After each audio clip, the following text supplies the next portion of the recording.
Beyond this clay, beyond this field, and beyond this fence is a story that only few can tell.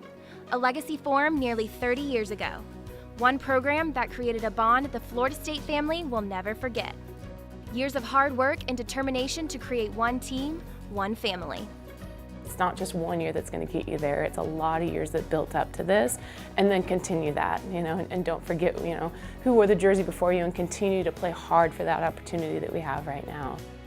With all great things come the expected struggles, and trying to put the Florida State program on the map was no exception. We played on an intramural field, basically, and you had no fences, no dugouts. This guy would bring a cooler chest full of canned Cokes and Snickers bars, and he would sell them as our concession stand.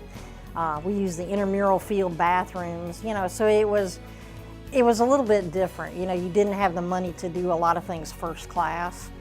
We always laughed about being the Bad News Bears because we were a ragtag bunch of players.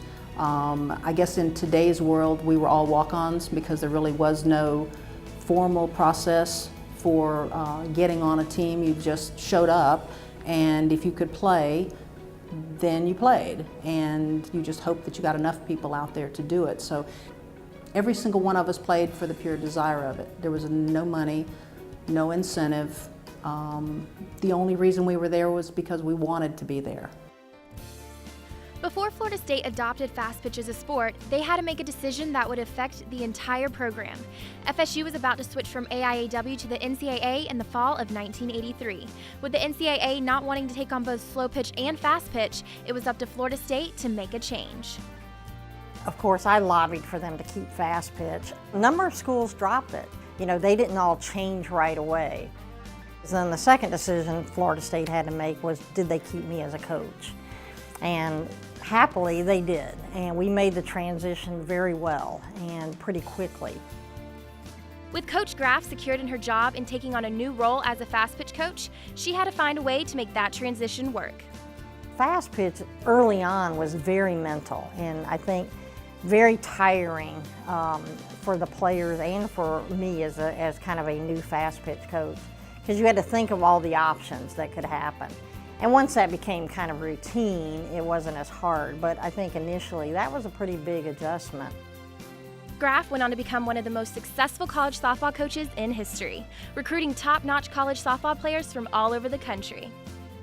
I had actually seen Florida State play in the Women's College World Series. That was back in 2004.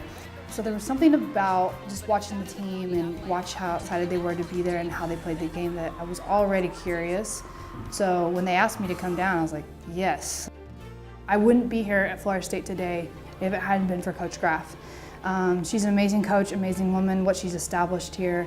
And then the transition with Coach Alameda, really she just picked up right where Coach Graff had left off, and she kept the same principles with this team, that it's about family at the end of the day.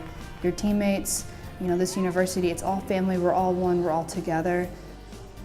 Even though the times are different, the players today are just like the ones who wore the uniforms before them. They have the same passion and desire to succeed and continue that winning legacy at Florida State.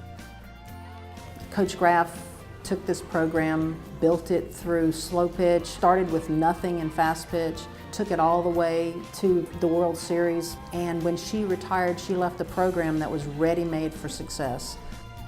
I don't want a World Series at all costs, that at the end of it, there's not something inside of you that really meant something about it. So you can win it, you could be there, and you could have a hole in your stomach. We want to be there fulfilled with dreams and passions, and just be able to look each other in the eye and be like, wow, we did this. Tradition, pride, and family are the key components to drive this program to success. And the past continues to help the future write their own chapter in Seminole softball history. I'm Hillary Borden for Seminole Sports Magazine.